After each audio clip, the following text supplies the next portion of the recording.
I love discounted candy after Halloween.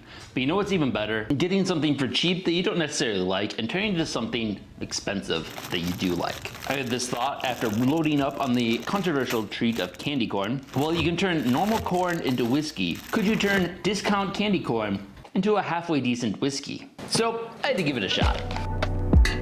So I melted down a batch of 10 pounds of candy corn.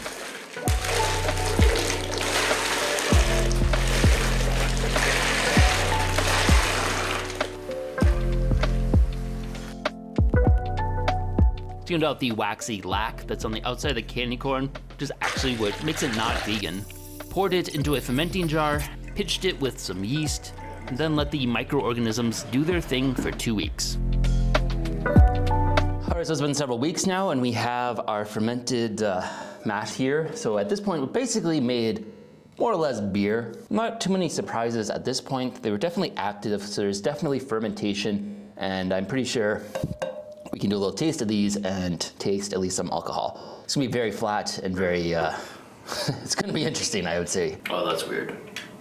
What is that? It's still sweet. Not revolting, but you can kind of taste the candy corn still, I guess, but it's still sweet though. And the next step would be the distillation. Bringing these all to a boil, collecting what comes off of it. We'll have to do a little bit of a separation because the first part of the distillation will be mostly toxic stuff that you don't want to consume. And then basically the middle section is what we want for the alcohol. And then there'll be the tails, which are also not the greatest.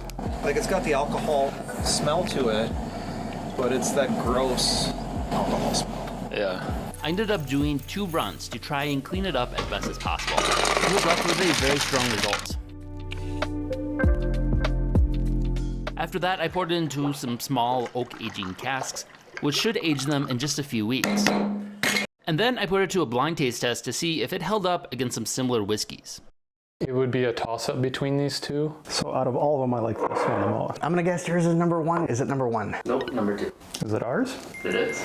I need to raise my expectation. Wow, it's good. It's got some punch to it. Surprisingly, even I struggled to tell which one I made. I'm not sure between these two. I think maybe this one is the candy corn. The technical people, I'm sure, will complain that candy corn is made out of mostly sugar, so this would technically be more of a rum than a whiskey, but all things considered, it actually tasted like a whiskey. The end result was surprisingly effective. I managed to turn less than $15 worth of candy corn into a decent bottle of whiskey. I mean, all it took was $200 worth of equipment, 6 hours of labor, and several months of time for it to age.